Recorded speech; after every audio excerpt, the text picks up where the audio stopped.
Bismillahirrahmanirrahim. Assalamualaikum warahmatullahi wabarakatuh.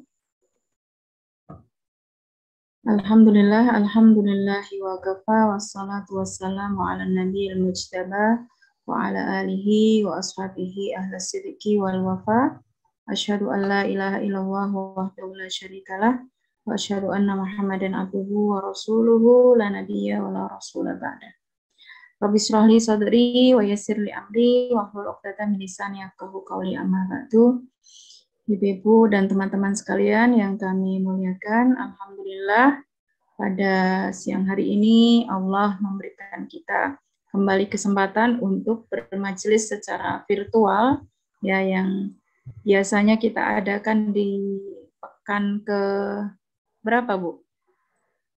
Pekan kedua ya? Pekan ketiga biasanya. Pekan ketiga ya. Biasanya pekan ketiga, ini kita adakan di pekan kelima. Pekan kelima.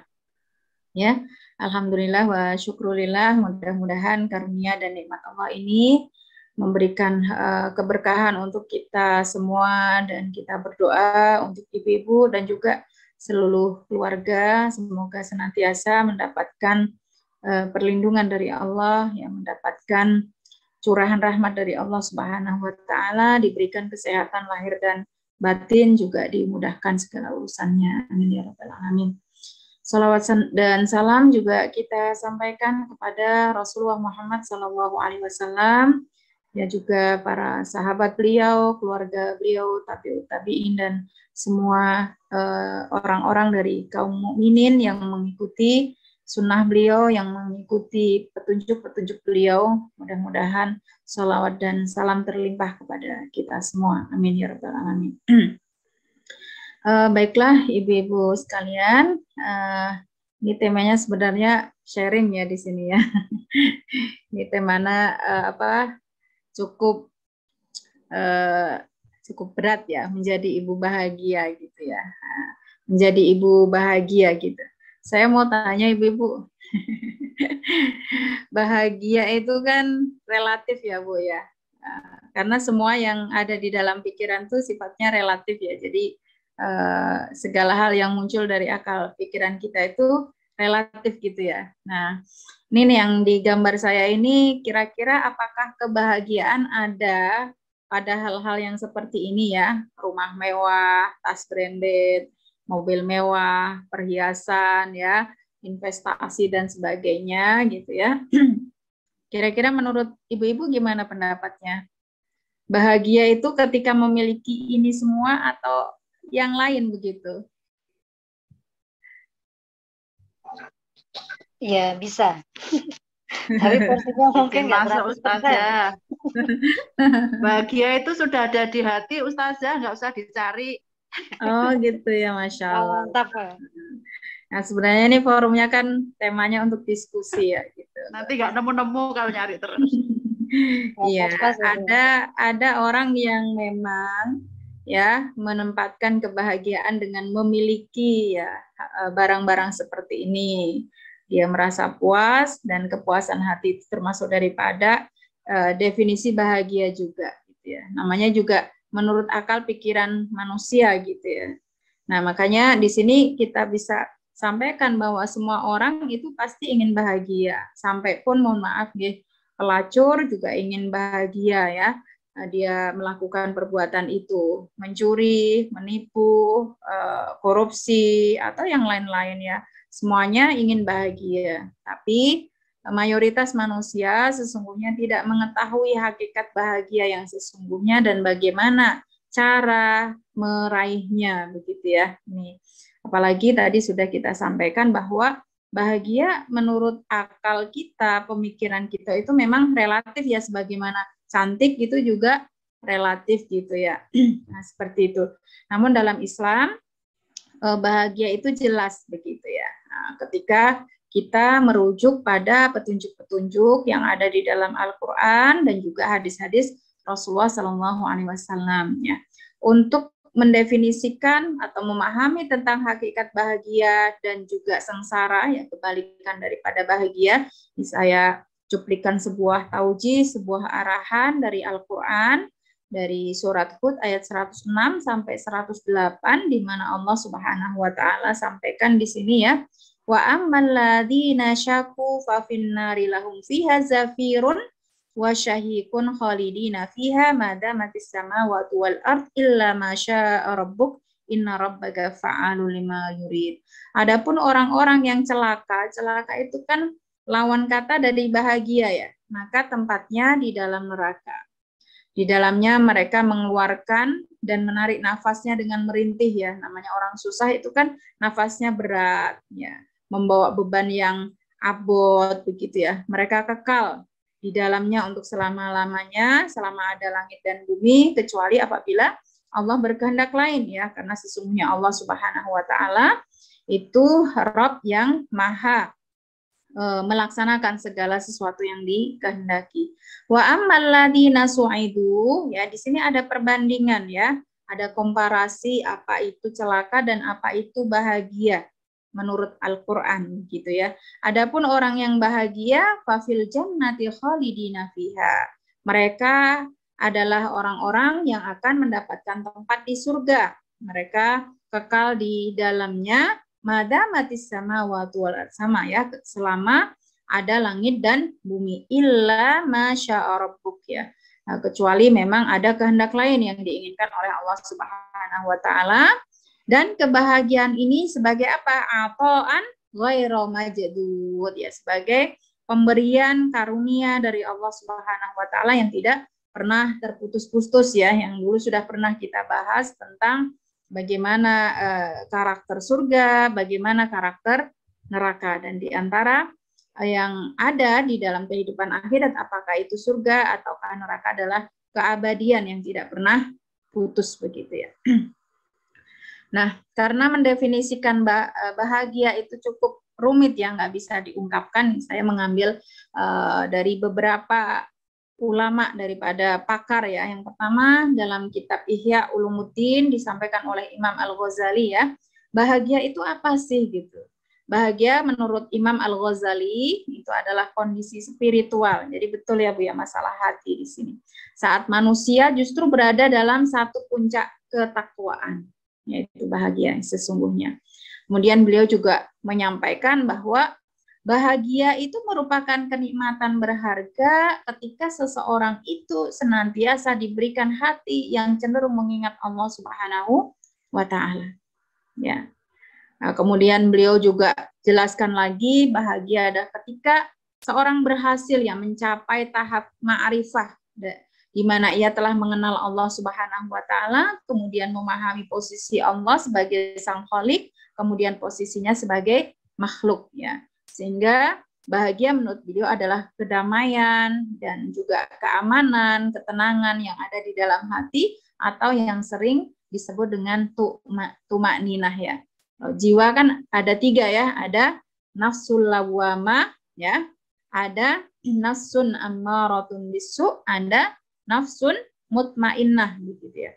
Ada jiwa yang selalu menyesal ya, berbuat kesalahan, dosa ya, tahu sadar ya, menyesal tapi diulangi lagi gitu, sehingga sering terjadi sikap mencela diri sendiri gitu ya, lawwamah. Ada ammaratun bisu ya, ada jiwa yang justru memerintahkan anggota badan yang lain untuk berbuat keburukan, dan tentunya jiwa yang seperti ini adalah jiwa yang dimiliki oleh orang-orang kafir, orang-orang musyrik, orang-orang munafik begitu ya.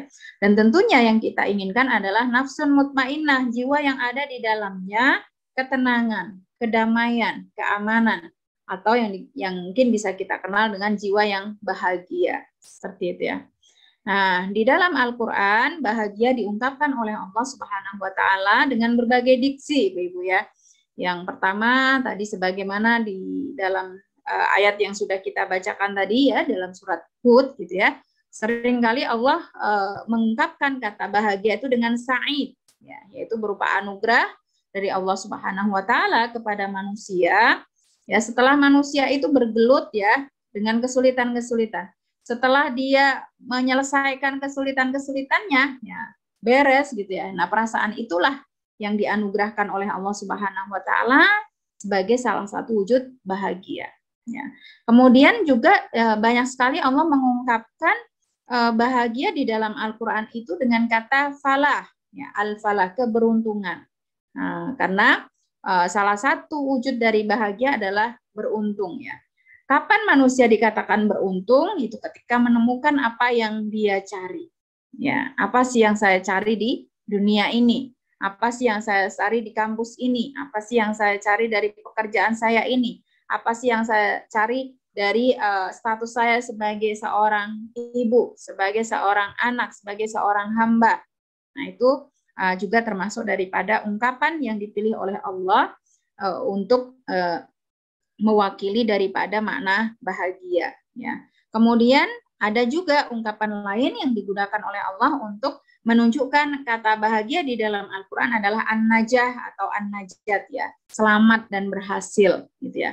Ketika apa anugerah ini Allah berikan, gitu ya. Ketika kita punya suatu cita-cita, keinginan, harapan, kok itu tercapai, ya, apalagi setelah kita merasa pesimis, ya, pasti kita akan sangat bahagia, gitu ya. Atau mungkin ada sesuatu yang kita khawatirkan yang mengancam, ya, diri kita atau keluarga kita ataupun karir kita, dan kita bisa selamat, ya, dari itu semua. Saat itulah kita bahagia, gitu ya. Kemudian ada juga Allah mengungkapkan kata bahagia di dalam Al-Quran itu dengan kata surur, ya, farah, gitu ya, gembira. Ya, orang kalau gembira ya identik dengan bahagia, gitu ya. Nah, ini bisa kita cuplikan, ya, beberapa ayat yang menjelaskan kata-kata tersebut, diksi tersebut yang dipilih oleh Allah Subhanahu wa taala, ya. Misalnya Sa'id, ya. Sa'id itu lawannya Syaqiyun tadi, ya. Lawannya adalah sengsara atau celaka. Di sini dalam surat Hud ayat 105 disampaikan oleh Allah Subhanahu wa taala, yauma ya'ti la takallamu nafsun illa bi'idnih, ya. Ketika hari itu datang, tidak ada seorang pun yang bisa berbicara kecuali yang diizinkan oleh Allah Subhanahu wa taala. Faminhum syaqiyyun wa sa'id. Di antara mereka ada yang mendapatkan nasibnya yang sengsara dan ada juga yang mendapatkan nasibnya yang berbahagia. Setelah ada mahkamah dari Allah Subhanahu wa taala, kemudian kita dihisab, ditimbang amal-amal kita, maka nanti akan ada dua golongan, ya, ada yang syaqiyun, golongan yang sengsara atau celaka, ada sa'id yang bahagia, begitu, ya. Kemudian adapun kata al-falah, ya, yang menunjukkan juga bahagia, cenderung bermakna beruntung, ya. Di bahagia itu sangat banyak, ya Bu, ya, jenisnya, variasinya, begitu, ya. Ini misalnya Allah sampaikan dalam surat Thaha ayat 64, ya. Fa'ajmi'u kaidakum summa tusaffa qad aflahal yauma man ista'la. Maka pada saat itu, ya, siapa itu Fir'aun, ya, menghimpun segala daya sihir, ya, untuk kaumnya, ya. Kemudian datanglah mereka dengan berbaris, berkerumun, berkumpul, ya, dan sesungguhnya orang yang beruntung pada hari itu adalah orang yang menang, yaitu Nabi Musa alaihissalam, gitu, ya. Bagaimana Nabi Musa dimenangkan oleh Allah, ya, menjadi orang yang beruntung, dan saat itu pasti bahagia, ya, karena disangsikan oleh Fir'aun saat itu apakah Tuhan Musa itu benar, apakah dakwah Musa itu benar. Makanya Fir'aun menginginkan dia untuk melakukan sayembara, ya, dan akhirnya Allah memenangkan dia dan dia bahagia dengan kemenangan tersebut, ya.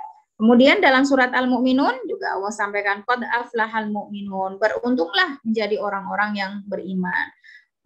Kita dilahirkan dari keluarga muslim, menjadi orang yang beriman, harus berbahagia karena kita beruntung, ya. Nah, kenapa kita beruntung? Karena memang sangat berbeda antara mukmin dengan non-mukmin, di mana setiap aktivitas kita sekecil apapun, jika itu kita niatkan lillahi ta'ala, akan diberikan, ya, reward berupa pahala di yaumil akhir nanti.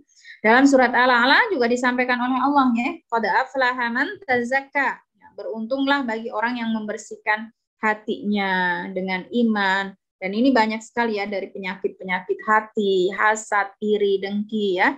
Itu merupakan kebahagiaan karena tidak sedikit orang ingin terlepas dari penyakit-penyakit hati itu, tapi ternyata tidak mudah. Nah, maka bagi siapa-siapa yang dimudahkan oleh Allah untuk lepas dari hal-hal yang mengotori jiwanya itu, berarti dia termasuk orang yang beruntung dan dia harus berbahagia, sebagaimana juga ini disampaikan dalam surat Asy-Syams ayat 9 ya. Qad aflaha man zakkaha, sungguh beruntung bagi orang-orang yang telah mensucikan jiwanya. Nah di sini untuk kata al-falah di sini ada yang menafsirkan keberuntungan itu ada yang sifatnya duniawi, ada yang sifatnya ukhrawi ya. Kalau yang sifatnya duniawi ya, orang bahagia dengan dipanjangkan umurnya, terus diberikan kesehatan ya, kebutuhannya juga tercukupi ya, kemudian juga kekayaan yang lebih daripada apa yang dibutuhkan ya, kemudian prestis, kehormatan, status sosial, jabatan ya,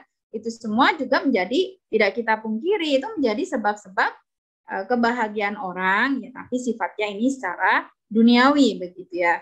Adapun secara ukhrawi ya, kemarin kita sudah sampaikan ya tentang nikmat-nikmat yang Allah berikan kepada orang-orang yang menghuni surga, di mana surga itu memiliki sifat-sifat yang mendatangkan kebahagiaan yang ini tidak kita dapatkan di dunia ya. Keabadian surga sangat beda dengan kelanggengan di dunia. Kenikmatan yang tanpa melelahkan ya. Kalau kita di dunia kan kaidahnya kalau kita ingin bahagia, ingin sukses, ingin nikmat ya pasti kita harus lelah begitu. Tapi ketika di akhirat nanti sudah tidak ada ya, kita mendapatkan nikmat tanpa harus berlelah-lelah gitu ya.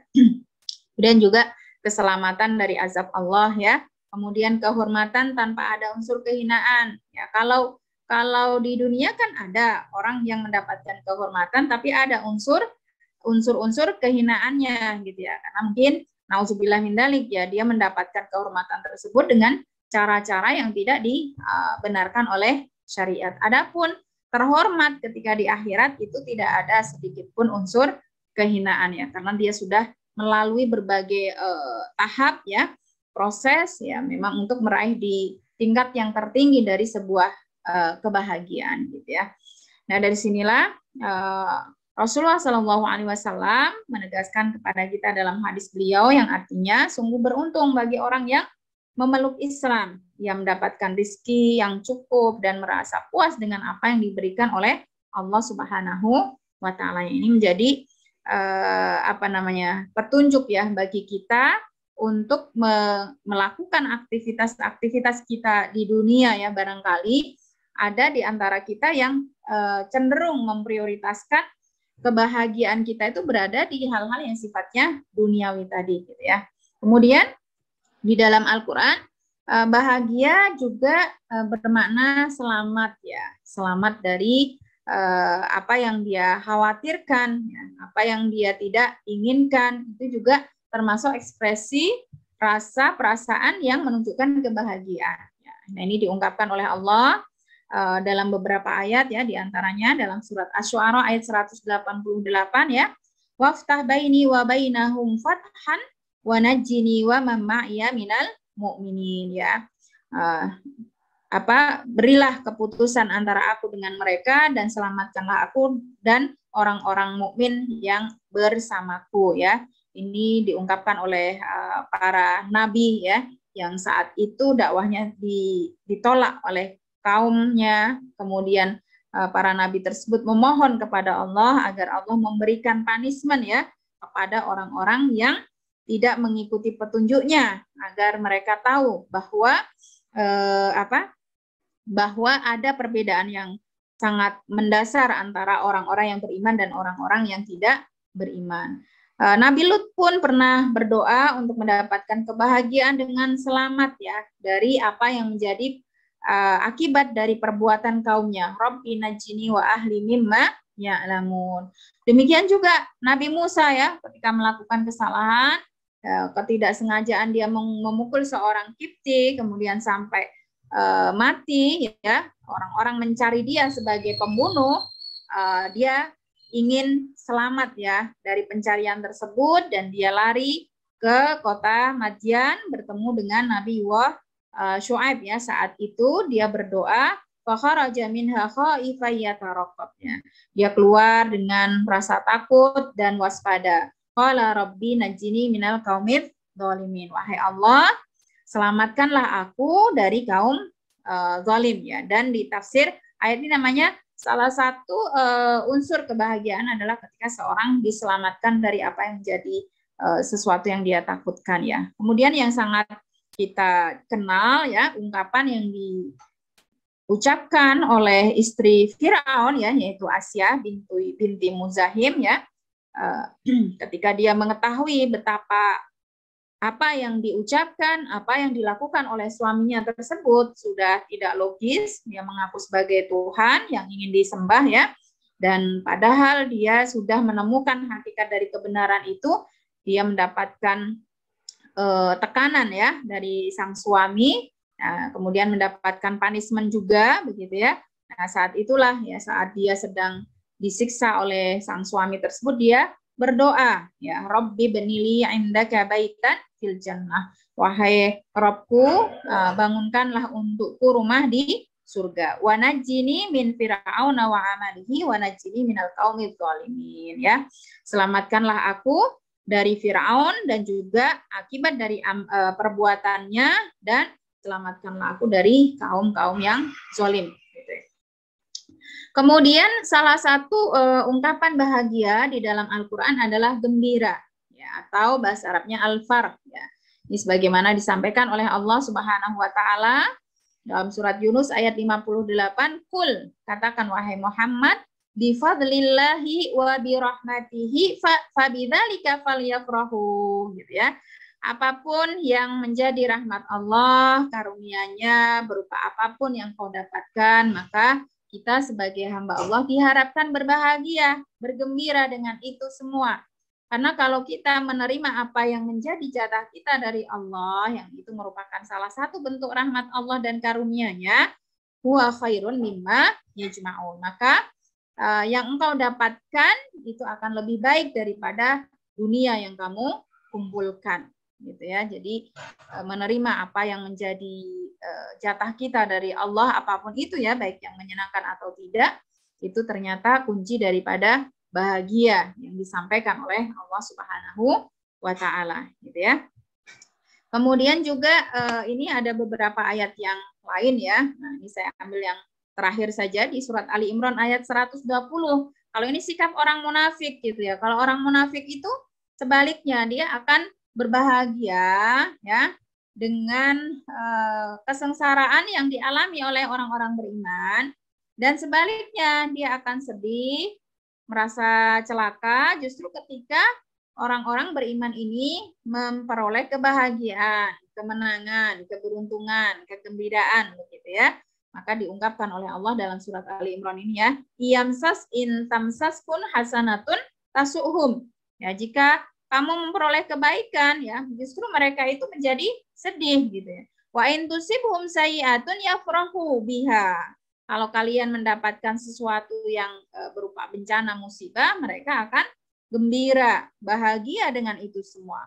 Wa in tasbiru wa tattaqu la yadurrukum kaiduhum syai'a. Akan tetapi apabila kamu mau bersabar dan mau bertakwa, apapun sikap mereka itu tidak akan bisa menjadikan dirimu tertipu gitu ya, tidak menjadi tipu daya untukmu ya.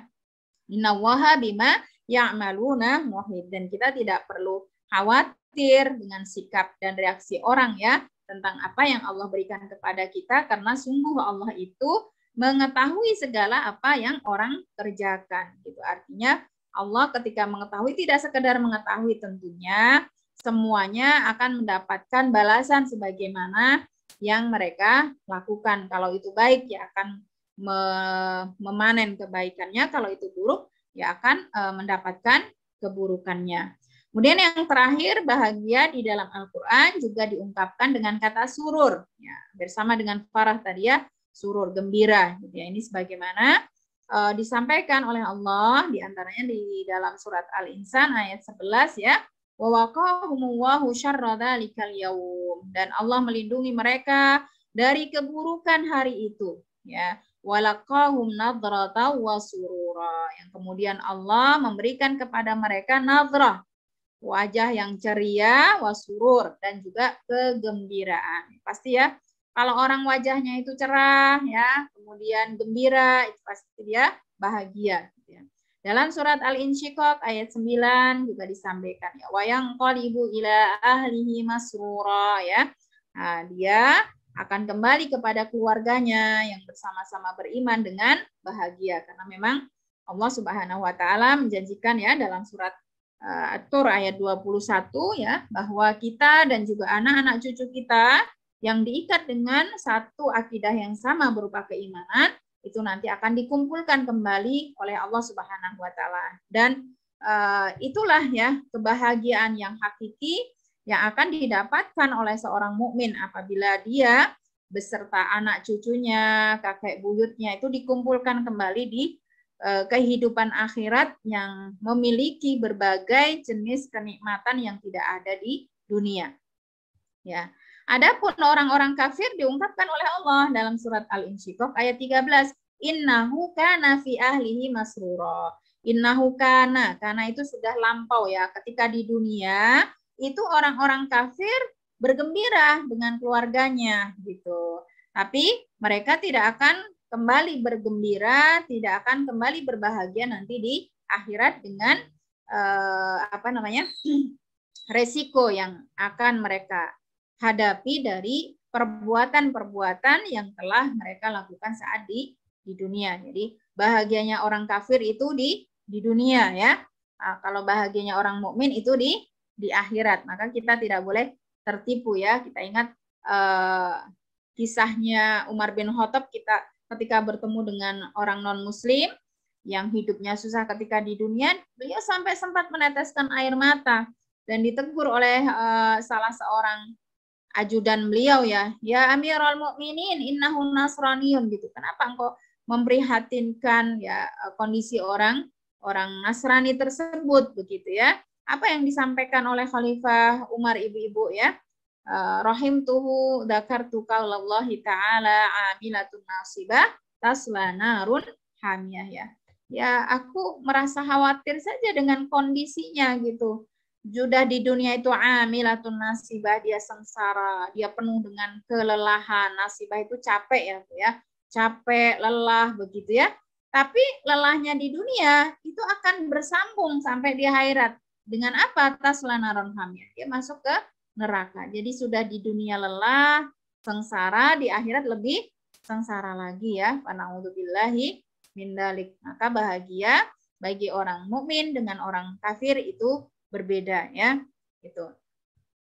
Nah, sekarang bagaimana cara kita menjadi bahagia, apalagi terutama untuk kita sebagai para ibu ya yang penuh dengan tanggung jawab, tugas ya, di rumah, di tempat kerja, di masyarakat, tentunya kadang kita juga merasa lelah, merasa capek ya Bu ya, merasa mungkin bosan bisa jadi ya.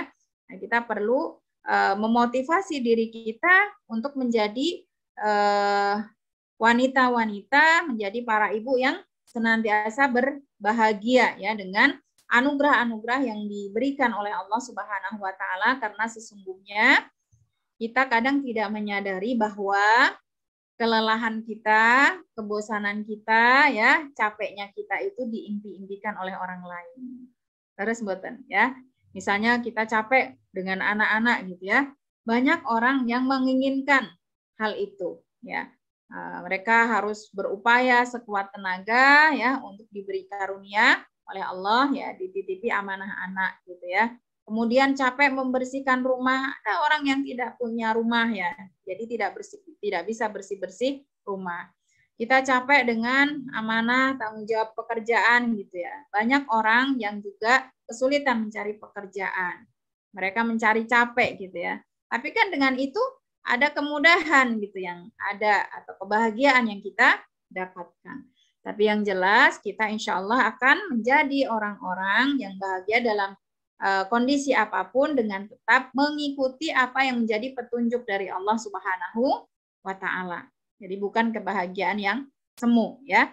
Maka Dalam surat Toha ayat 123 124 di sini Allah sampaikan ya, imma ya'tiyannakum minni huda. Ya, barang siapa yang mengikuti petunjukku ya, famanittaba'a hudaya fala yadhillu wala yashqa. Siapapun yang hidupnya ya senantiasa berpedoman pada petunjuk-petunjuk Allah Subhanahu wa taala, baik itu yang ada di dalam Al-Qur'an atau yang dijelaskan melalui hadis-hadis Rasulullah Sallallahu Alaihi Wasallam, dicontohkan oleh para salafus solih ya, janji Allah fala yadillu wala yashqa. Ya, pasti dia tidak akan tersesat dan dia juga tidak akan celaka. Kalau tidak celaka berarti dia akan bahagia. Tapi sebaliknya, waman a'rada an dzikri, siapa yang berpaling ya dari peringatan-peringatanku, maksudnya dari apa-apa yang Allah sampaikan di dalam Al-Quran atau hadis-hadis Rasulullah ya, fa inna lahu ma'isyatan dhanka, maka penghidupannya akan menjadi sempit. Itu di dunia, di akhiratnya bagaimana? Wa nahsyuruhu yaumal qiyamati a'ma. Ya, di dunianya sempit, ya meskipun rumahnya gedong, ya, meskipun kendaraannya itu kendaraan yang sangat mahal, pakaiannya bagus, tapi hatinya tetap sempit ketika dia tidak berada dalam petunjuk Allah Subhanahu wa taala. Tidak cukup ketika di dunia, bahkan nanti di akhirat dia akan dibangkitkan oleh Allah dalam keadaan buta, ya. Buta tidak melihat apapun, ya ini. Nah, dari sinilah ya bagaimana kita untuk meraih kebahagiaan ini, ya, Imam Al-Ghazali menyampaikan ada beberapa aspek kita untuk mencapai kebahagiaan dari apa yang disampaikan oleh Allah dalam surat Toha tadi ya, mengikuti petunjuk Allah. Caranya bagaimana gitu ya. Nah, kalau Imam Ghazali ini banyak mendalami tentang tasawuf gitu ya. Seorang itu akan bahagia ketika dia mengenal 4 hal dalam hidupnya. Nah, kalau kita renungkan ibu-ibu, memang betul kalau ini 4 hal ini benar-benar kita dapat mencapainya, itu pasti kita akan bahagia. Ya, yang pertama adalah mengenal diri kita. Ya, siapakah kita?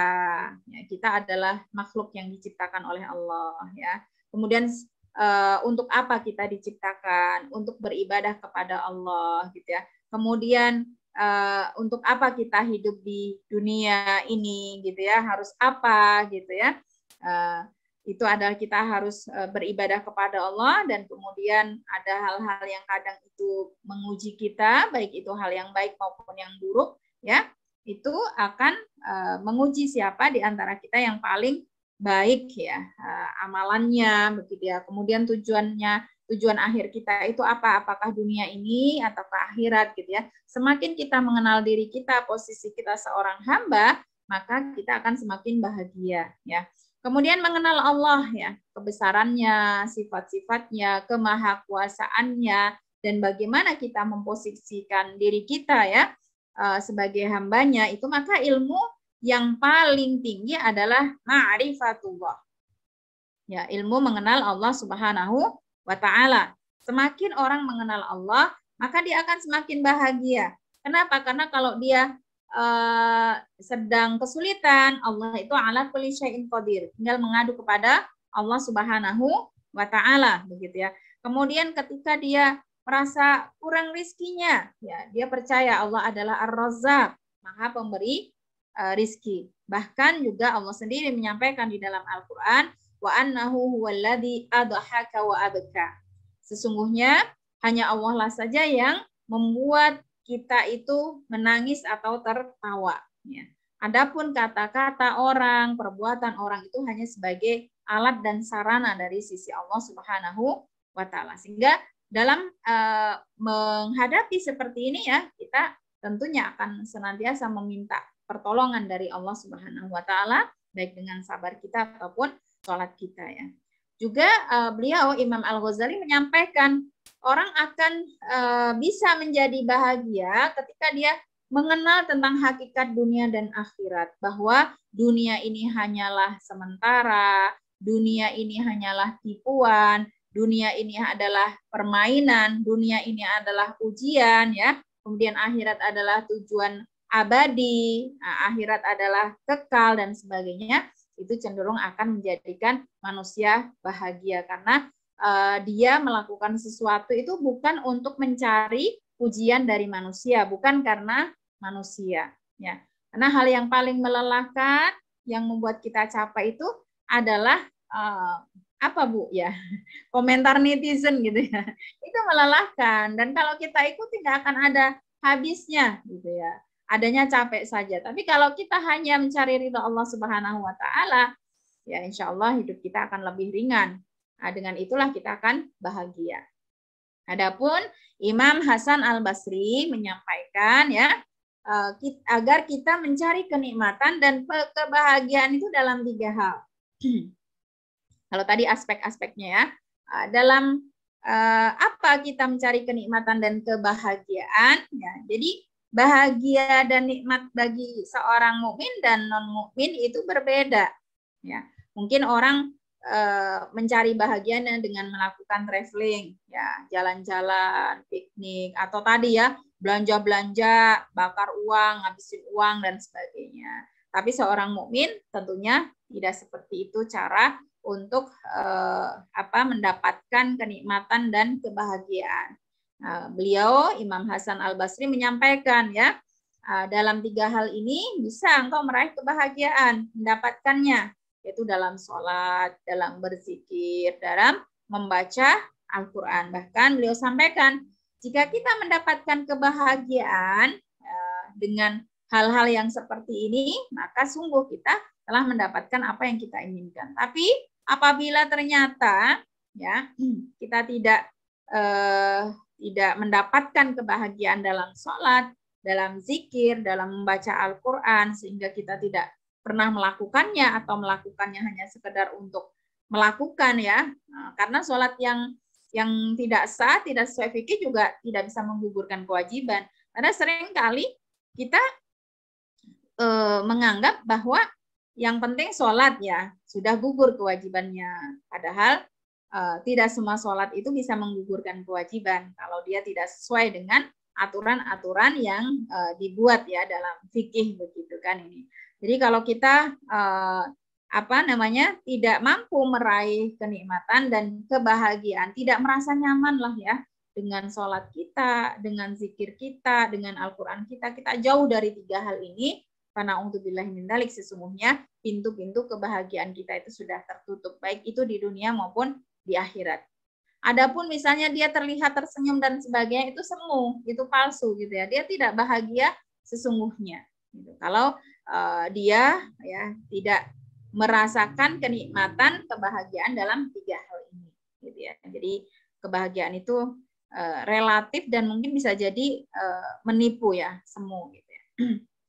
Nah, ibu-ibu sekalian yang kami muliakan ya, dari berbagai keterangan di atas tadi kita bisa ambil dari berbagai petuah ya, dari saran para ulama ya, bagaimana menciptakan kebahagiaan bagi kita sebagai para ibu ya, dan juga para wanita agar kita senantiasa merasa bahagia ya. Ini bisa kita simpulkan ada 8 hal ya. Yang pertama adalah marilah kita lakukan peran dan profesi kita itu senantiasa berlandaskan pada keimanan kita kepada Allah Subhanahu wa Ta'ala. Apapun itu ya. Apakah saat di rumah, di tempat kerja, atau saat kita melakukan peran kita di tengah-tengah masyarakat, apabila kita melandasi segala amal kebaikan kita itu karena keimanan kita kepada Allah, Allah yang menilai kita, Allah yang akan memberikan balasannya. Ya, ketika kita melakukan yang terbaik, pasti Allah tidak akan menzolimi, pasti akan diberikan juga yang terbaik. Maka ini akan menjadikan kita bahagia dalam menjalani aktivitas sehari-hari kita. Karena Allah sampaikan di sini dalam surat An-Nahl ayat 97 nggih. Man amila sholihan min dzakarin aw unsa wa huwa mu'min.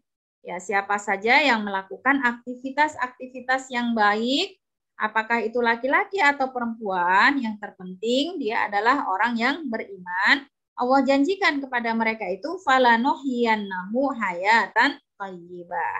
Maka Allah akan berikan dia kehidupan yang baik. Kehidupan yang baik itu yang seperti apa? Yang membahagiakan, yang menggembirakan. Itu ketika di dunia. Kemudian di akhirat, walanajziyannahum ajrahum bi ahsani ma kanu ya'malun, ya. Di akhirat dia akan mendapatkan pahala yang jauh lebih baik dari apa yang pernah dia lakukan di dunia, gitu ya. Karena Allah itu memiliki segala sesuatu, ya, sehingga untuk memberi kita secara jor-joran itu tidak ada sedikit pun hambatan bagi Allah Subhanahu wa Ta'ala. Nah, ini yang akan meringankan apa yang menjadi aktivitas kita sehari-hari yang mungkin kita rasa cukup berat, begitu ya. Kemudian dalam surat An-Nisa ayat 124 juga Allah sampaikan, ya, pertegas lagi, agar kamu itu bahagia, orientasinya adalah kepada akhirat berdasarkan iman, begitu, ketika melakukan aktivitas, melakukan tugas, menjalankan tugas, gitu ya. Nah, di sini secara lebih jelas lagi Allah janjikan kepada orang-orang yang beramal kebaikan, apakah itu laki-laki atau perempuan, yang penting dia beriman, ulaika faulaika yadkhulunal jannah, ya.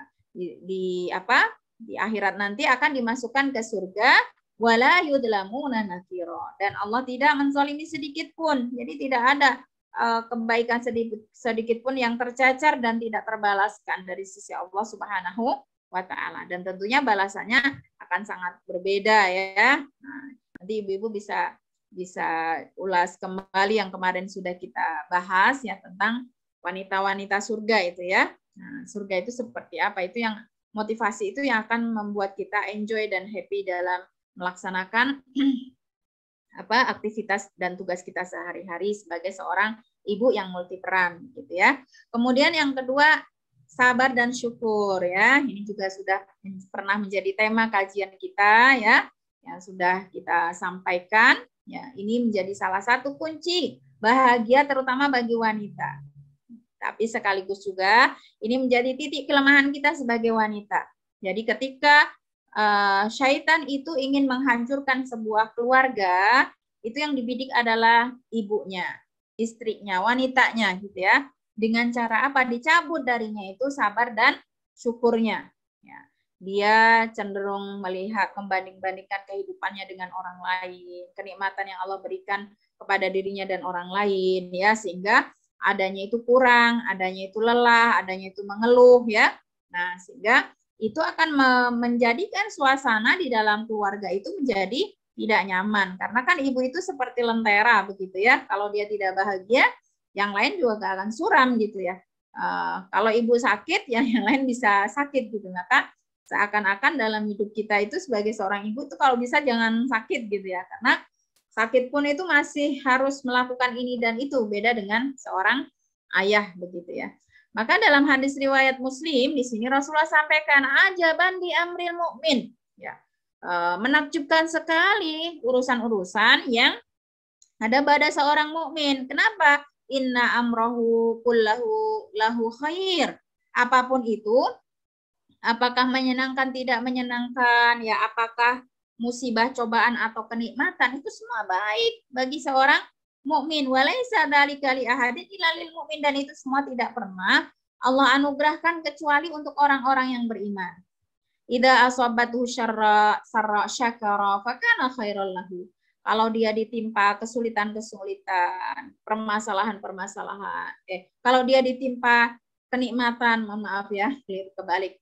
Kenikmatan, ya, kebahagiaan, keberhasilan, kesuksesan, kemudahan-kemudahan dalam urusan, dia akan bersyukur. Dan syukur itu banyak sekali keutamaannya, ya, dulu sudah kita sampaikan. Wa in asabathu dharra, sebaliknya kalau dia ditimpa kesulitan, kesengsaraan, permasalahan, sabarah, dia akan bersabar, dan sabar itu juga kana khairon lahu, mendatangkan banyak sekali kebaikan untuknya, ya, sangat banyak sekali, ya. Tapi aplikasinya, implementasinya dalam kehidupan sehari-hari, sabar dan syukur mudah diucapkan tapi tidak mudah dijalankan ya. Nah, untuk mengukur apakah kita sudah syukur atau sabar gitu ya, kita bisa lihat di sini ya. Kapan kita dikategorikan sebagai hamba yang bersyukur? Ya, karena kita memang sebagai wanita harus banyak belajar di sisi ini. Kenapa? Ketika dulu kita membahas tentang wanita-wanita penghuni neraka, salah satu sebab utama para wanita itu masuk dan menjadi penghuni neraka adalah qillatus syukri, ya, kurang syukurnya, gitu ya. Nah, bagaimana indikator syukur dalam seseorang ya? Ketika kita mendapatkan karunia, kita semakin tunduk dan taat kepada Allah. Jangan sampai kita seperti Qarun, yang dia setelah menjadi kaya raya, dia menyombongkan diri dan seakan-akan semua nikmat itu dari hasil jerih payahnya, gitu ya. Kemudian kita juga akan semakin cinta terhadap Allah Subhanahu wa taala yang memberikan karunia dan kenikmatan tersebut. Mengakui bahwa ini ada nikmat yang Allah berikan ya, sampai pun kita misalnya sakit itu kan nggak mungkin semua nikmat itu dicabut oleh Allah ya. Nah, sehingga kita meniadakan, aduh kayaknya sudah nggak ada kebahagiaan lagi, adanya semuanya itu kesulitan dan kesengsaraan fana untuk billahi min dzalik, berarti itu dia bukan termasuk hamba yang bersyukur. Maka kadang-kadang memang kita oleh para salafus saleh dianjurkan ya ibu-ibu ya, kalau piknik tuh jangan melulu ke tempat yang indah-indah. Ya, kadang pikniklah ke panti jompo, ke rumah-rumah yang menampung anak-anak cacat, ke rumah sakit gitu ya, sehingga benar-benar ya ke perkampungan kumuh misalnya ya, kita akan sangat bersyukur sekali gitu ya. Nah, ini saya juga sering kadang memotivasi diri ya, menerapi diri dengan hal-hal seperti itu ya. Kadang saya juga merasa lelah, ibu-ibu yang merasa lelah, capek gitu ya, saya keluar ya menangis gitu ya. Biasanya ke dekat sawah gitu ya, lihat ya. Tapi saat itu ketika kita melihat ya para petani yang bekerja begitu keras dan sebagainya, lah kita bisa bangkit kembali. Nah, ternyata yang kita rasakan, yang menjadi tugas, amanah, dan beban kita itu tidak jauh lebih berat daripada ayat yang Allah pikulkan kepada orang lain ya, sehingga kita tidak boleh kufur nikmat gitu ya. Kemudian juga banyak memuji Allah Subhanahu wa taala, dan tentunya kita tidak menggunakan nikmat dan karunia tersebut ke dalam hal-hal yang tidak disukai oleh Allah Subhanahu wa taala. Lalu seperti apa kita dimasukkan kategori orang yang bersabar ya? Sabar ketika kita mampu menahan hati kita ya, tidak merasa marah terhadap ketentuan Allah. Ini yang sekarang itu agak sulit ya kita dapatkan dari generasi zaman now gitu ya. Udah mulai muncul pemikiran-pemikiran pada generasi muda kita gitu ya, yang mengingkari kebaikan Allah Subhanahu wa taala, yang mengingkari keadilan Allah Subhanahu wa taala, yang marah ya kepada Allah Subhanahu wa taala. Bahkan kemarin ada yang sempat konsultasi ke saya ya, anaknya itu bilang, aku nggak mau dilahirin, kenapa aku dilahirkan begitu ya. Nah, itu berarti sebagai wujud ya, dia belum mengenal Allah Subhanahu wa taala, dan bahwa kelahirannya di dunia ini merupakan salah satu rahmat yang Allah berikan kepada dirinya. Nah, yang seperti ini harus banyak dilatih sabarnya gitu ya. Kemudian sabar juga ketika kita mampu menahan lisan kita untuk tidak mengadu kepada makhluk gitu ya. Maka tafsir daripada fasbir sabran jamila gitu ya. Bersabarlah dengan sabar yang sebaik-baiknya. Itu di tafsir ayat ini adalah manusia, terutama kita sebagai para ibu dengan seabrek tugas itu kan sering merasa lelah, yang akhirnya butuh tempat bersandar ya, mengeluh begitu ya. Nah, sebenarnya mengeluh yang terbaik adalah sebenarnya mengeluh itu hal yang manusiawi ya ibu, pasti kita butuh ya mengeluh begitu. Tapi ada cara mengeluh yang terbaik dan mendatangkan pahala, yaitu ketika kita mengeluhkan segala permasalahan kita itu kepada Allah, bukan kepada makhluk begitu ya. Apalagi mengeluh sana, mengeluh sini gitu ya, sehingga itu akan mengikis pahala dari amal-amal kita gitu ya. Sabar juga ketika kita mampu mengendalikan ya anggota tubuh kita untuk tidak melakukan hal-hal yang tidak benar. Ya, tidak benar, baik itu ketika kita mendapatkan kebaikan atau ketidakbaikan. Fana'udzubillahi min dzalik, begitu ya. Misalnya ada yang sampai berbuat kecurangan, berbuat kemaksiatan, ya, pembunuhan, pencurian, narkoba dan yang lain sebagainya. Itu berarti belum termasuk daripada orang-orang yang sabar ya di sini.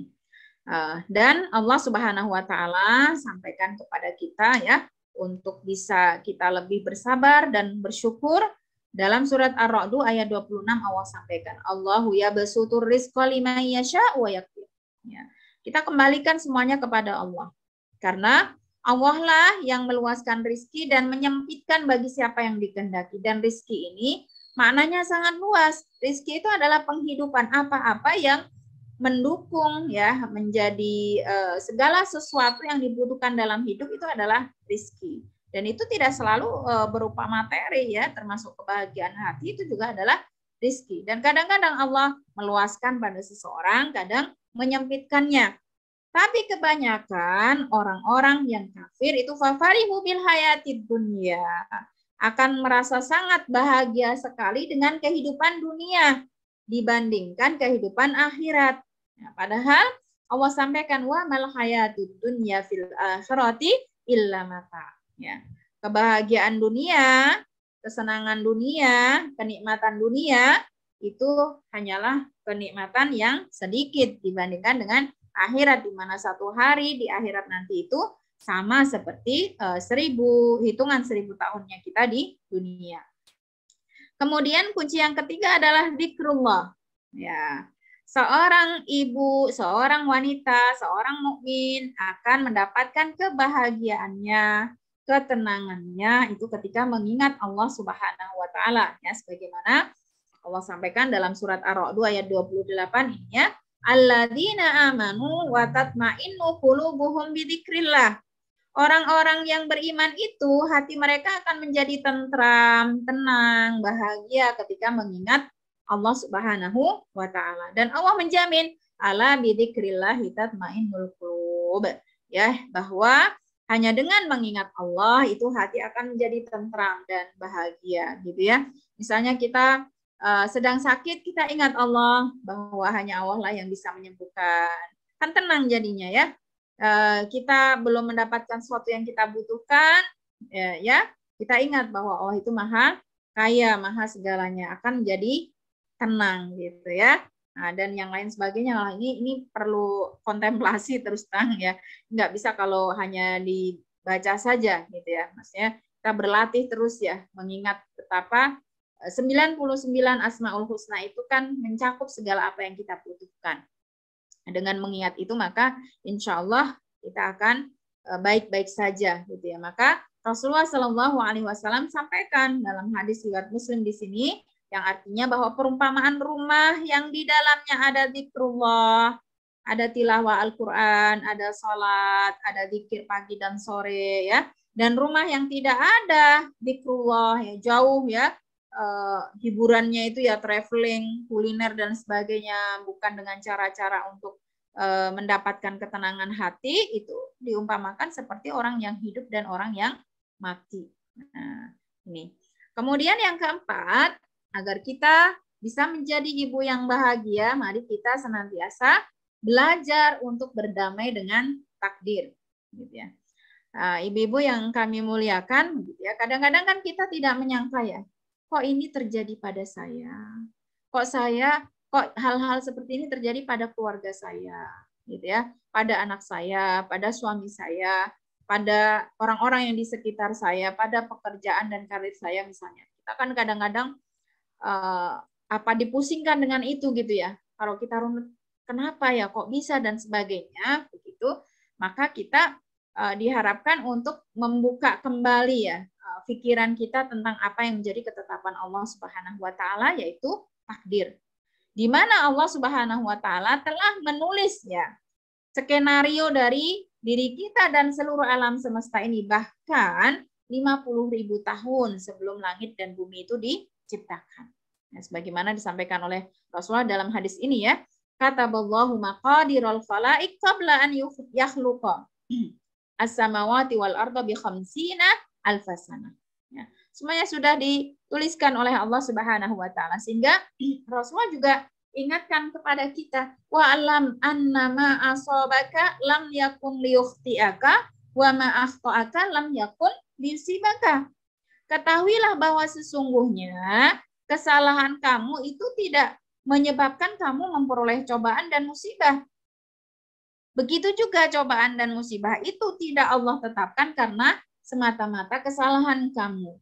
Gitu ya. Artinya semua itu menjadi kehendak Allah Subhanahu wa taala, tapi yang perlu kita renungkan di sini ya, bahwa Allah menetapkan takdir itu dengan sebab musabab. Maka di antaranya agar kita bisa menerima cobaan dan ujian Allah itu dengan baik, itu kita harus bisa mengambil hikmah, kita harus berupaya untuk melakukan muhasabah, gitu ya. Adapun apa yang menjadi ketetapan Allah, kita tidak akan bisa lari darinya, gitu ya. Dan apa yang sudah terjadi itu pasti merupakan ketetapan Allah. Tinggal kita mengambil pelajaran dan hikmah dari apa yang terjadi tersebut, gitu ya. Kemudian ya, yang kelima, kita sebagai seorang ibu akan bahagia apabila suami kita itu mampu melaksanakan fungsi sebagai pemimpin di dalam keluarga kita. Nah untuk ini ya bagaimana caranya ya agar kita bisa memperoleh ya ini semua begitu ya, diupayakan gitu ya. Karena kan segala sesuatu itu tidak berubah dengan sendirinya, harus ada ikhtiar dari kita. Maka Allah sampaikan ya bahwa Allah tidak akan merubah suatu kaum kecuali kita sendiri yang melakukan perubahan tersebut ya. Nah, ini kalau suami tidak atau belum mampu melaksanakan fungsinya sebagai pemimpin bagi rumah tangga, maka sangat kecil peluang daripada seorang ibu untuk memperoleh kebahagiaan gitu ya.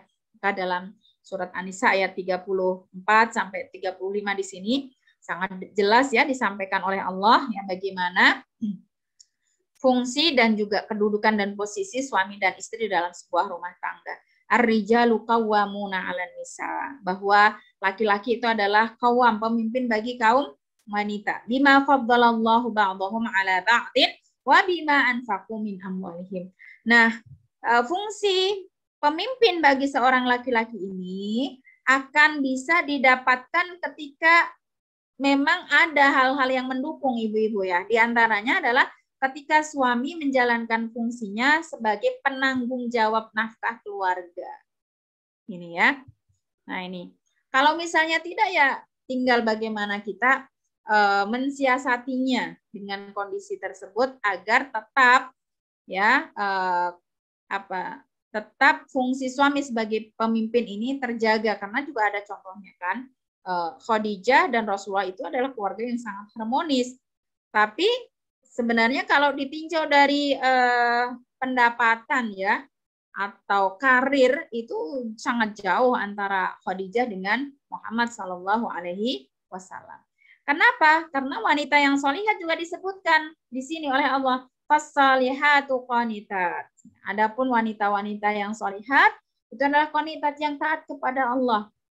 Dia melakukan tugas-tugas dan kewajibannya terhadap suami, keluarga, atau anak-anak itu hanya karena Allah, bukan karena yang lainnya. Hafidhatun lil ghaibi bima hafidhallah. Dia akan senantiasa menjaga, memelihara diri dan kehormatannya, terutama ketika suaminya tidak ada, ya. Ini terutama melalui gadget atau HP ya. Nah, kita harus merasa diawasi oleh Allah Subhanahu wa ta'ala, karena banyak sekarang ya kasus-kasus perselingkuhan melalui HP, kasus-kasus khalwat ya berduaan melalui HP itu sangat ada begitu ya. Adapun tanggung jawab pemimpin ya, bagaimana kita bisa mewujudkan ya agar seorang suami yang ada di dalam rumah kita itu memiliki tanggung jawab sebagai pemimpin, ya kita upayakan ya untuk sama-sama belajar menjadi pendidik yang baik ya.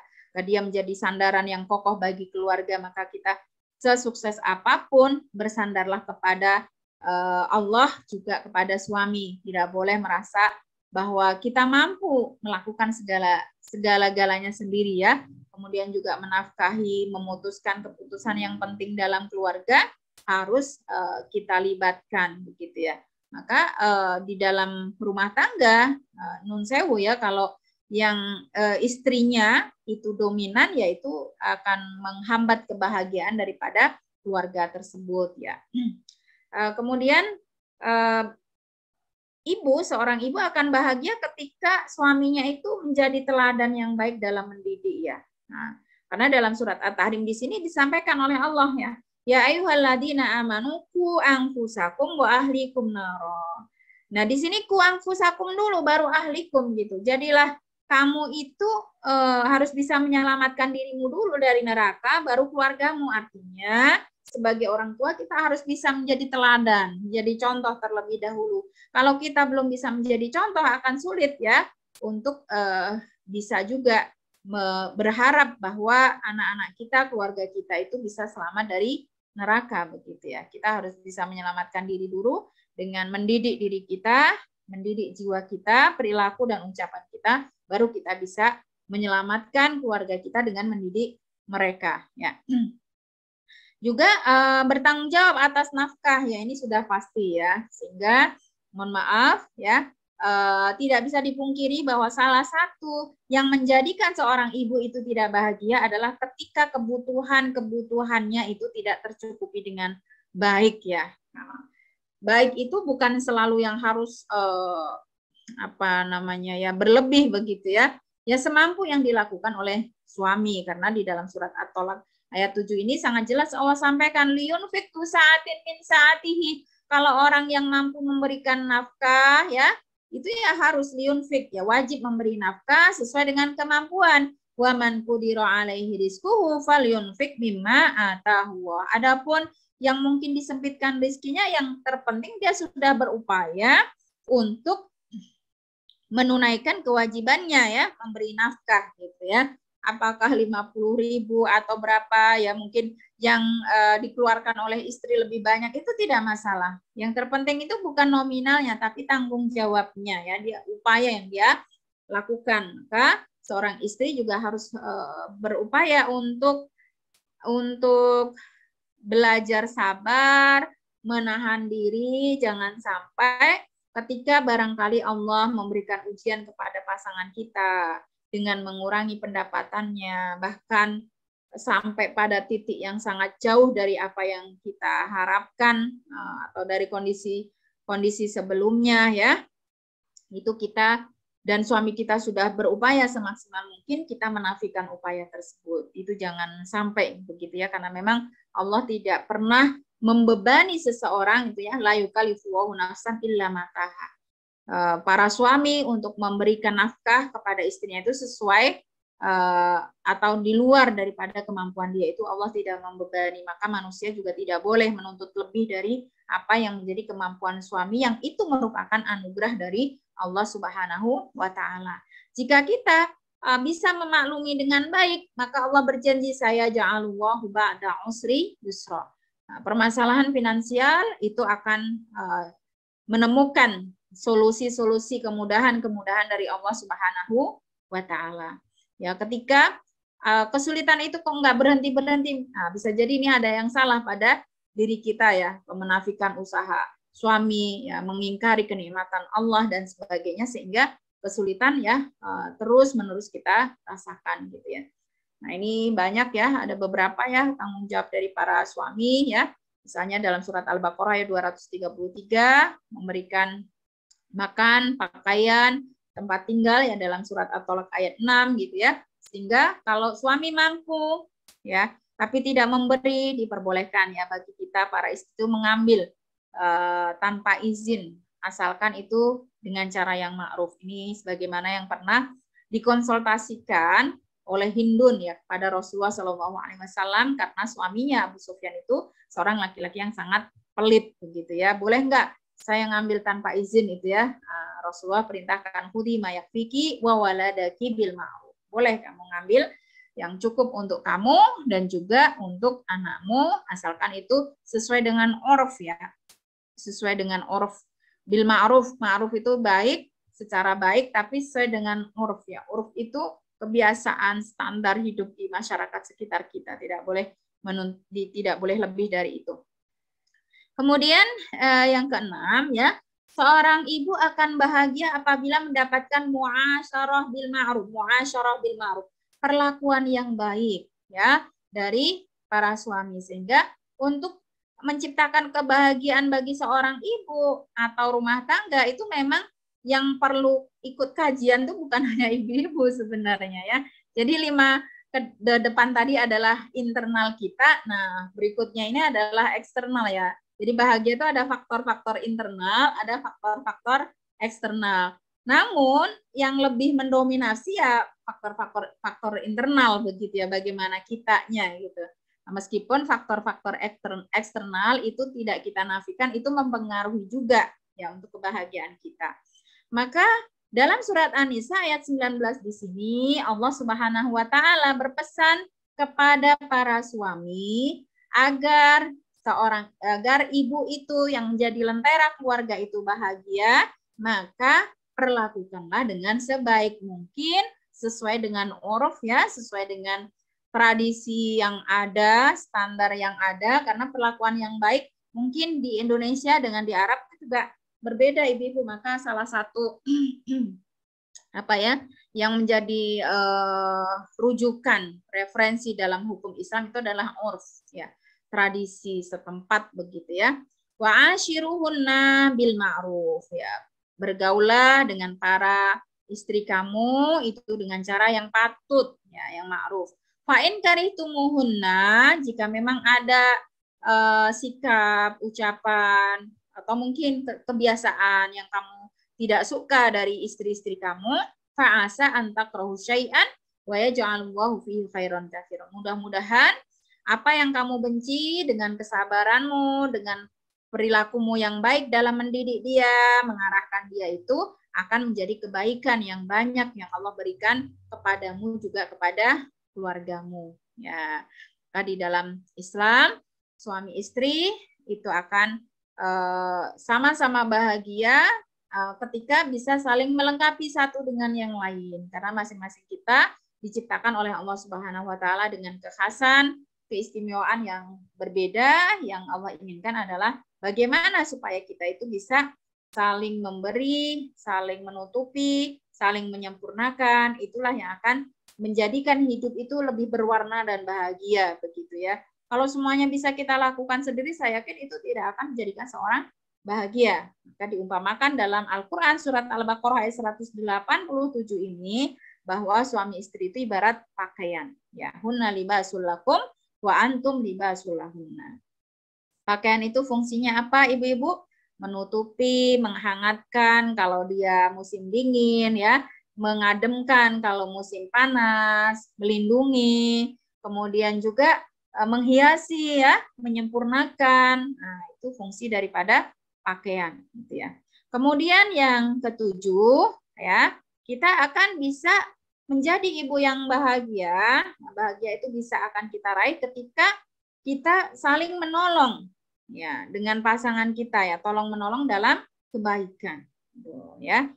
Di sini dalam surat Al-Baqarah ayat 228 disampaikan oleh Allah, walahunna mithlul ladzi 'alaihinna bil ma'ruf walirrijali 'alaihinna darajah. Dan para wanita memiliki hak yang seimbang dengan kewajibannya menurut cara yang ma'ruf, yang patut, yang baik sesuai dengan standar masyarakat sekitar ya. Akan tetapi para suami memiliki satu tingkatan yang jauh lebih tinggi daripada istrinya ya. Sehingga di sini kita diharapkan bisa saling membantu satu dengan yang lain. Bahkan Rasulullah SAW memberikan contoh ya. Beliau itu tidak segan untuk membantu atau melakukan pekerjaan-pekerjaan rumah tangga. Nah, ini disampaikan oleh Aisyah radhiyallahu anha dalam hadis riwayat Ahmad. Maka Rasulullah ya'malu fi baitihi. Rasulullah itu melakukan hal-hal ya. Ketika ditanya apa sih yang dilakukan oleh Rasulullah ketika di rumah ya, beliau menjawab ya, kana basyaron minal basyar. Ya, Rasulullah itu juga manusia biasa. Dia juga yafli thawbahu, ya. Beliau itu juga menjahit atau menyulam bajunya yang robek, ya, yang bolong begitu ya. Wayah lubu syatahu, beliau juga memerah susu kambing. Wayah dumu nafsahu, bahkan beliau mandiri selama bisa melakukan hal-hal untuk kebutuhan sendiri dilakukan, tidak harus tergantung pada istri ya, menjadi suami yang harus dilayani begitu segalanya ya, disiapkan segalanya, itu tidak ya. Dalam hadis lain juga disampaikan, kana yuhidu thawbahu, beliau menjahit bajunya, yasifuna alahu, menjahit sandalnya, wa ya'malu ma ya'malur rijalu fi buyuti, mengerjakan juga pekerjaan-pekerjaan rumah sebagaimana para suami yang lainnya begitu ya. Kemudian yang terakhir, ibu-ibu sekalian ya, salah satu dari kunci kebahagiaan seorang ibu adalah dengan cara meneladani orang-orang yang soleh ya. Di antara teladan itu ada pada sirah ummahatul mukminin ya, seperti Khadijah, Aisyah, Ummu Salamah, Zainab, dan yang lain-lain ya. Semuanya sudah lengkap sebenarnya ya. Yang misalnya pendapatannya lebih tinggi, kita harus berteladan kepada siapa. Yang harus mandiri ya, berkarir, punya pekerjaan, kita berteladan kepada siapa. Kemudian juga yang berprofesi sebagai pendidik, pengajar, kita harus berteladan kepada siapa ya. Ini semuanya ada teladannya ya. Aisyah ya, seorang pendidik, seorang ahli ilmu, penghafal hadis ya. Nomor 4 paling banyak daripada perawi-perawi yang lain gitu. Dan Khadijah kita tentunya kenal ya. Zainab adalah istri Rasulullah yang mandiri ya. Beliau punya pekerjaan, kreativitas, sehingga waktunya aktivitasnya itu menjadi aktivitas yang produktif begitu ya. Kemudian juga kita belajar dari Sarah dan Hajar ya, saat harus LDR dengan suami, saat harus mungkin berbagi waktu dengan suami ya, saat harus mendidik anak jauh dari suami. Nah, kepada Asma bintu Abu Bakar yang meskipun beliau itu berasal dari keluarga berada, bangsawan dan sebagainya, menikah dengan seorang laki-laki yang bernama Zubair bin Awam yang tidak memiliki apa-apa ya, dia harus mengerjakan pekerjaan-pekerjaannya sendiri, termasuk juga putri Rasulullah Fatimah ya, yang saat itu sampai menangis ketika didatangi oleh ayahnya, tangannya ini belocot ya, apa itu namanya, kapalan ya, itu kemarin saya cantumkan ya di buku saya itu ya, berharap mendapatkan bantuan atau asisten rumah tangga dari ayahnya, tapi ternyata tidak semua hal yang diinginkan oleh anak itu harus dituruti dan itu baik ya. Justru Rasulullah memberikan zikir khusus kepada Fatimah ya, agar dia tidak terlalu merasa lelah ya dalam menjalankan perannya sebagai seorang istri dan seorang ibu begitu ya. Nah, ini kita bisa buka-buka kembali ya, bisa menguatkan tugas kita sehari-hari ya. Nah, ibu-ibu sekalian ya, menjadi ibu juga kita memang harus bahagia dan ini harus kita ciptakan dalam diri kita. Kenapa? Karena posisi sebagai seorang ibu itu posisi yang selalu diidamkan oleh seorang wanita ya. Dan Allah Subhanahu wa taala memberikan wasiat secara khusus kepada seluruh manusia agar dia berbuat baik kepada kedua orang tuanya, terutama adalah ibunya. Maksudnya, status kita sebagai seorang ibu itu sangat dimuliakan oleh Allah Subhanahu wa taala. Sehingga sampai Allah mewasiatkan ini semua kepada seluruh manusia ya. Dalam surat Al-Ahqaf ayat 15 disampaikan wa wasainal insana biwalidayhi ihsana hamalathu ummuhu kurhan wa wada'athu kurhan wa hamluhu wa fisaluhu 30 syahron gitu ya. Juga dalam surat Luqman ayat 14 wa wasainal insana biwalidayhi hamalathu ummuhu wahnan ala wahnin wa fisaluhu fi amain anishkurli wa liwalidayka ilayyal masir. Dan ayat ini disandingkan oleh Allah setelah Allah mewajibkan kepada kita untuk menyembahnya. Artinya status dan posisi ini adalah status dan posisi yang sangat dimuliakan oleh Allah Subhanahu wa taala.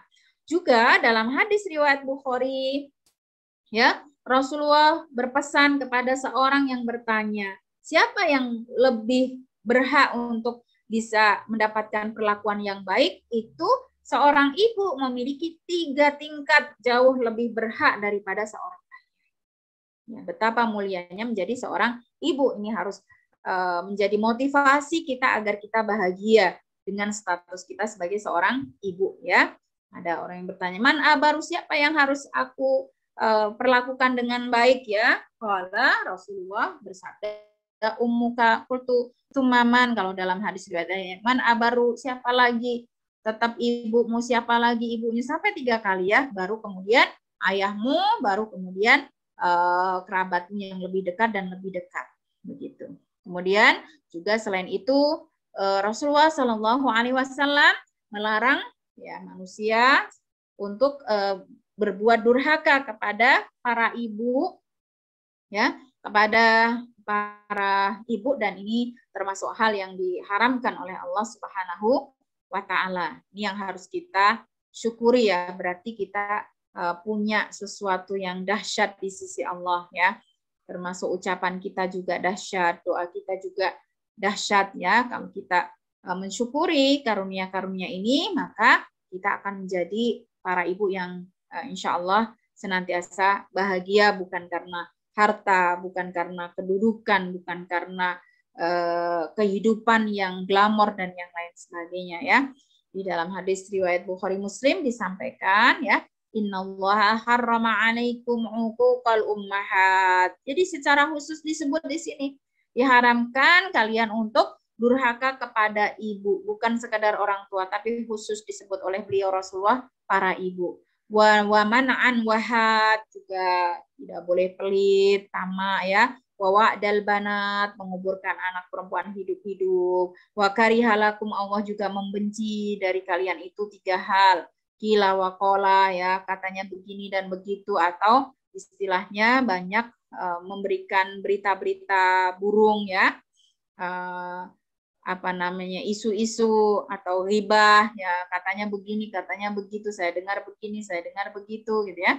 Wakaf 100 soal, ya, banyak bertanya yang tidak ada faidahnya, wa idha'atul mal, dan juga menyia-nyiakan harta. Ini 3 hal yang tidak disukai oleh Allah, dan juga 3 hal yang diharamkan oleh Allah Subhanahu wa Ta'ala.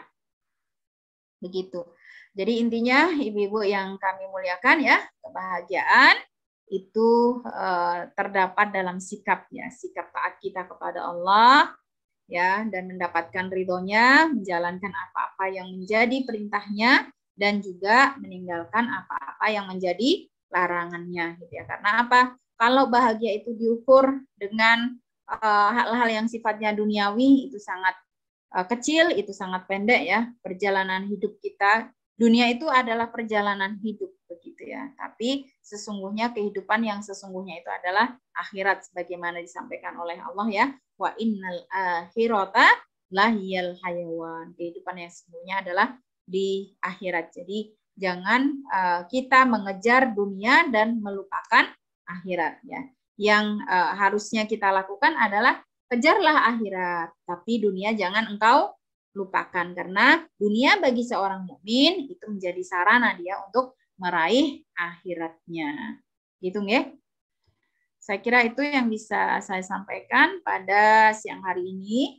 Mudah-mudahan bermanfaat untuk saya pribadi, juga ibu-ibu sekalian, dan semoga Allah senantiasa anugerahkan kepada kita semua hati yang lapang, yang penuh dengan kesyukuran, yang penuh dengan kesabaran, penuh dengan mengingat Allah Subhanahu wa Ta'ala, sehingga apapun yang kita alami, meskipun itu berupa hal-hal yang mungkin